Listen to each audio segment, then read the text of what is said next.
Oh, private chat. Okay. We are live. That's great. I got everything set up.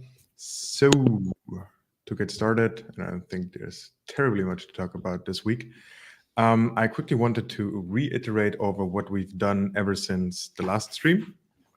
And like not necessarily ever since the last stream, but I just said ever since beginning of March. And let's just quickly go over the closed PRs. First up, we have VS Code Insiders. Yeah, we just merged this on Monday, I think. It's an experimental IDE you can now use. You see it in the UI or on the CLI, you can do VS Code -insiders, and then you can open the VS Code Insiders build. Pretty straightforward.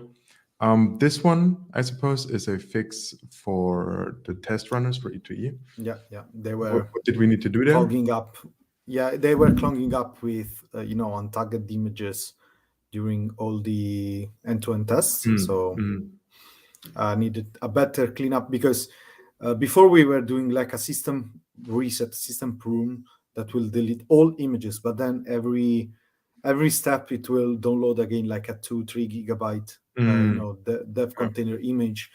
It's already slow. It was even slower. So try to be a little bit smarter about what we remove, right?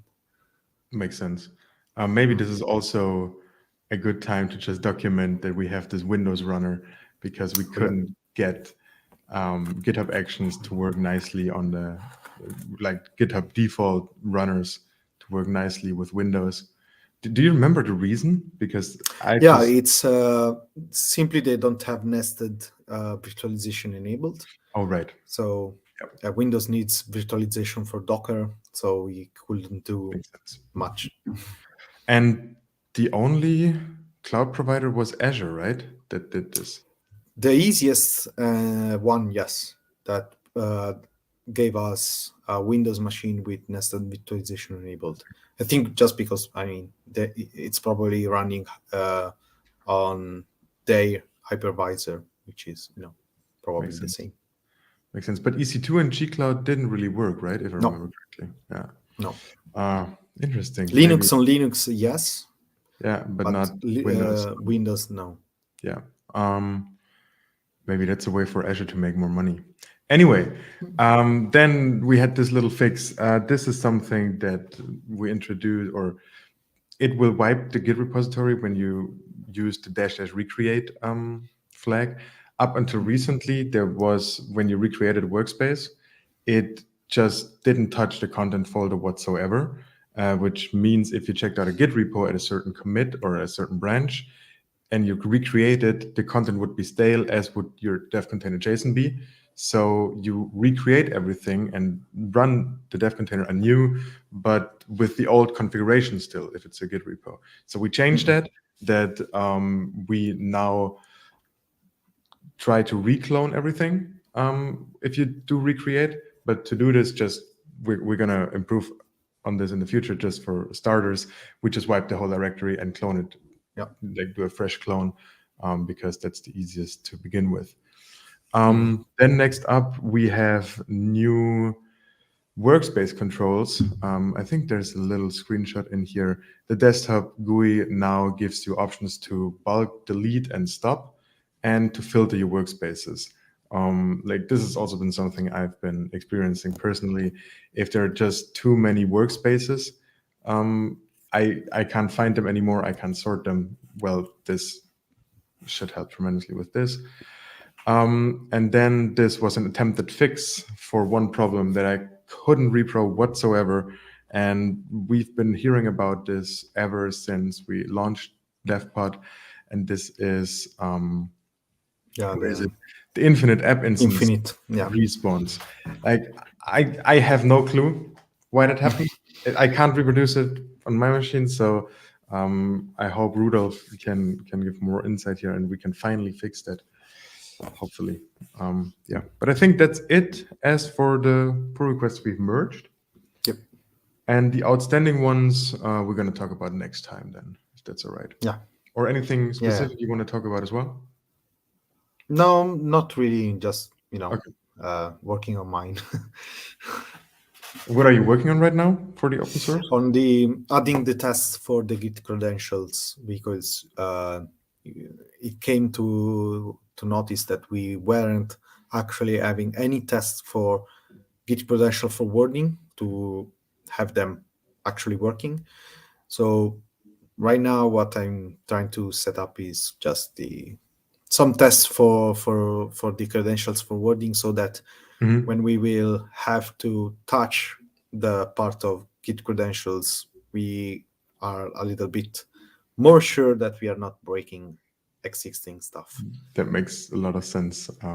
Yeah. Yeah, looking forward to that. Did you try the GitHub default runner token yet? Yeah, that doesn't work. So we will need a proper GitHub token, like authentication token, because that token only has scope in that directory, in that repository. We need Okay. something Okay. to access another private Yeah, repository. and So can you create organization-wide access tokens? Probably you can. Yeah, okay. Let's do that later then. we will see. Yeah, this is one new bug right here. I texted with them on the user Slack, and the problem Okay. is they want to, like, when we have the Kubernetes provider or a non-Docker provider, basically, and we have mounts for that workspace, we currently only mount the folders. Like, there's no way of copying one file over. We just do, we use, like, we read the file properly, but then pip.conf will be created as a folder and the content will be placed in there. Okay. Yeah. So, Okay. Just with Kubernetes provider, or also other well, providers with are... any non-Docker provider, but that's currently only the Kubernetes provider. Yeah. Okay. Yeah. I can give it a look. Yep. I can point you in the right direction. Okay. And then what did I want about this one? Oh yeah. You never heard of them again? No, it's been 2 weeks, probably. I will give it Yeah. another bit of time, and Maybe if they this is don't actually something reply... we can do more regularly, is to revisit all tickets that will wait for user and close them. Maybe let's do it right here in the recording. You can just click on wait on user tag, and it will show. Yeah, I don't think we labeled them properly in the past, but let's just start with this with this one over here. I close all of these. Blah blah. Donate CLI. I don't know. I don't know. If they don't come back in like months, yeah, I think we can close them.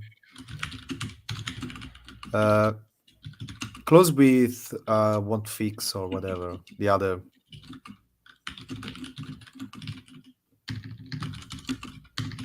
I'm just gonna take this and copy it over and over. Close is not planned. Yeah, this one. Yeah. I think it's better. Yeah, that's fair. Because we didn't actually do anything. Difficulties using DevPod on closed networks. I remember this one, and you can change the DevPod agent URL at the moment.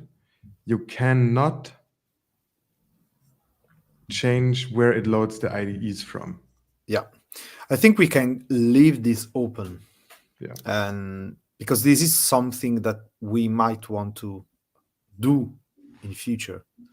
Like, I don't know. Yeah. If we want to have a more modular IDE management. So yeah, I agree. That's a legit one. Wait, did I close this one? Yeah, that's closed.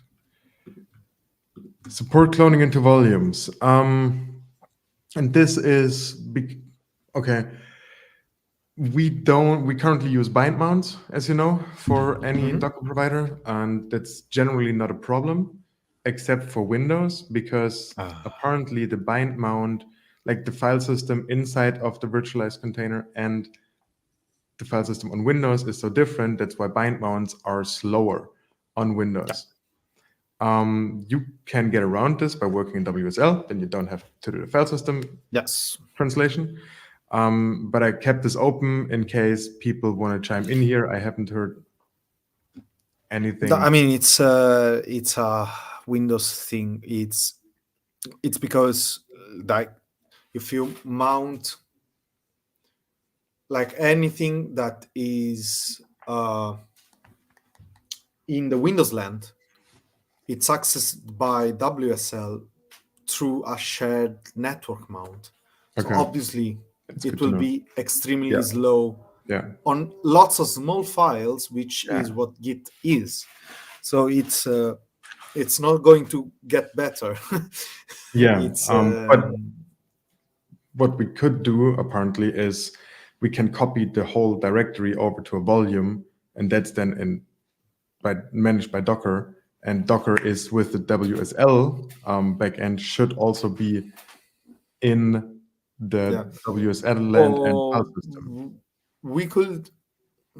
One thing that we could do is add an option to treat local providers as if they were remote providers. Yeah, exactly. Because this is what you lose, right? With the volume mount, you don't have two-way file sync. That's why this is really only a problem for me or with local provider on Windows. Yeah, it's very, very narrow use case. I think we can leave this open, but it's very low prior. I think it's and also it's not wait on user anymore because they replied. That's true. Well, yeah, I asked them to contribute this because I don't know, this just takes. But anyway, it's not wait on user. I think it's the proper way will be just to expose a way to treat local providers as remote, and it's auto solved this way, right? Yep, we would basically stream the file contents. I don't know if this currently works with the Docker provider, but we could certainly implement it, that it would then stream the contents over to Docker. I think we can even do another, like now we have Docker provider as remote, as local, and we can do like a Docker remote provider. Yeah. And just make it act as a remote provider, and we should be good to go. Yeah. Something to test probably, but not high also prior. Not high prior at all. Great. Add support for secrets file. That's good. That's a good. Oh yeah. It's a nice addition. Not high prior for me. This is something actually a help one that maybe good first contribution would fit here. Yeah, this is because this should be pretty straightforward. It's like parse a file and just set up a bunch of flags. Exactly. So it's but it's not good. You can I will leave it to the as well if you want to. It's like sorry. You can do it in the shell script as well if you want to wrap your workspace around. Exactly. So. It's something that I will leave to the community. If anyone wants, shout out. Totally agree. Next up, let's do one or two more. This timeout error. What was this about? Who worked on this? Me. Okay, it's wait on user, January 11th. Haven't heard back. With clear questions. Yeah. See ya. Hopefully they get back and we can work on this.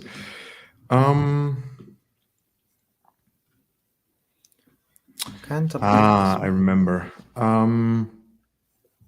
This is basically they don't want to authenticate via the Git credentials helper, but they want to embed the credentials in the Git URL. Okay. Yep. Which we don't support right now. No, we don't support. I think it's what is how is acting. That's the point. How DevPod interprets this URL in this way. as far as I know, it should strip this during Okay. when we resolve the workspace. The problem is, or why I'm not sure if we actually want to do it, is we. Oh wait, does it even strip it? I'd have to check that out. Now that I think about it, I don't think we strip stuff The away. problem is just that we put that, password everywhere. Exactly. In logs, That's why I was files. hesitant to do it. It's like it's in the workspace JSON, it's in logs, it's everywhere where DevPod prints the repository, and that's why I'm like would advise against it. And maybe that's even something that we shouldn't implement for this reason. I got back to them and told them maybe we can do it, but we give you like a super fat warning. And I saw this in the CLI at some point. I think it was the app NPM. install for Node.js, exactly, where it just waits for 60 seconds. Make sure you really need to read this. But yeah, I'm not I don't know. super sure about this, to be honest. Neither. It's such a, I know, it's yeah. It can be useful, I think. Yeah, okay, but it's such a risk. It is, and it's not as important to them that they came back here. So I would just close this issue. I will close this. If anybody ever wants this again, and if not, then I'd be happy to never implement. In 1 month, no one asked something similar, at least from the beginning of DevPod. So yeah, I would say it's okay. Sense.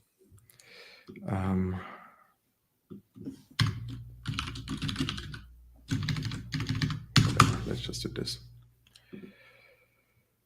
Okay, can create a workspace.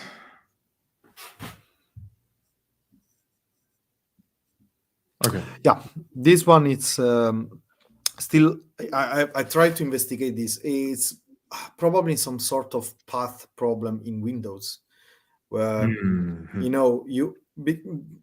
I'm not super Windows familiar, and same. Yeah, following the basic instruction to install Docker desktop, it actually touches something in your path to add the Docker command in your path. By default, everything works. Now the problem is if they did something different. So I asked a couple of weeks ago, and still waiting for an answer, because if it's some, I don't know, it's some custom thing. I don't know. I don't even know how we could support that. I don't think Windows is like source RC file, like it's in Linux or Mac OS. Yeah, no, it's. I have no idea. I've actually done something for Windows to embed the DevPod CLI binary path into environment variables, and I roughly know how to do it, but I just don't know what the problem here is. It could be anything. Yeah. So yeah, waiting for the user still. When do we close this? After what time do you think? 3 weeks? I think another week is okay. Yeah. The user before me, how many time ago did they reply? Also 3 weeks. 3 weeks ago. So it's been a month. It's been a month, but okay. No, yeah.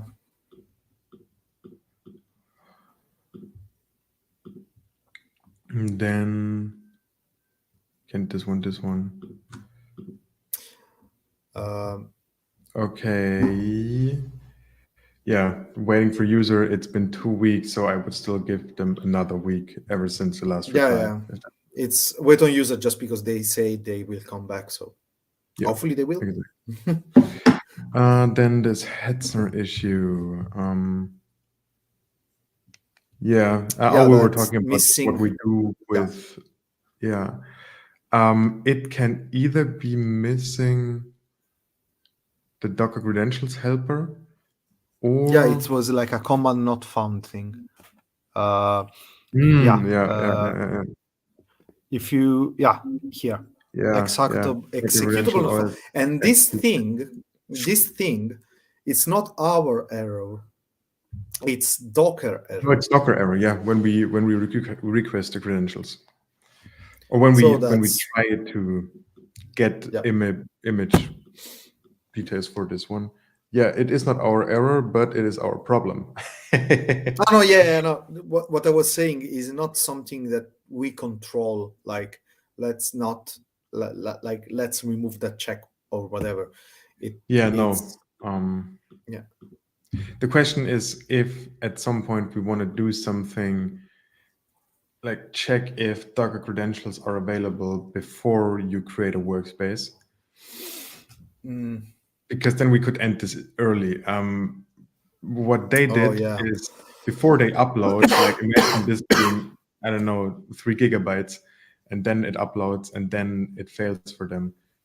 That seems to be pretty frustrating to me. Yeah. Um, We can transform, yeah, in add early checks. mhm. We should investigate which are all the checks that we maybe want to do Yeah, early and then basically do them. like in Vim, you have the, what is it called? Check health command, Yeah, something like this, where we generate a status report. What Git credentials do you have installed? that's What Docker actually a credentials very do good you have? idea. We can output Yeah, some sort of table or JSON, and then we yeah, can also have a dedicated page in the UI where yeah, check health, and it yeah, gives you green and red things. That yeah. I think that would help seems a lot. like a really nice idea. But should these be a blocker? Like, if you don't For have, I don't know, if you don't have Docker credentials, I don't think so. right? I don't I think it mean, should be a blocker, but it should be a warning at least. yeah, Because there are also, that's for example, okay. for the pro option, you don't need local Docker credentials because your node could be configured to have credentials, and To then it's have going to them. build Yeah, over there. It doesn't need to proxy yours. yeah, yeah. I would say that, yeah, having I don't know, health check up, I don't know, Yeah, command line. Yeah. I think that makes a lot of sense. Just gotta find the time for this, to be honest. Not sure what it's again. I Maybe think it's it's not something. that high of a priority. Yeah, maybe it's also something you could do during KubeCon if you want to. Let's see what During comes up KubeCon. Yeah, on high prio stuff until then. yeah. Okay. Cool. Think that's it for these. This one we're still waiting for the user to come back, right? Yeah. This one was they need to name this container DevPod, otherwise it won't be picked up by the Kubernetes provider. Mhm. Okay, I think that's Cool. it. I'm gonna end the stream.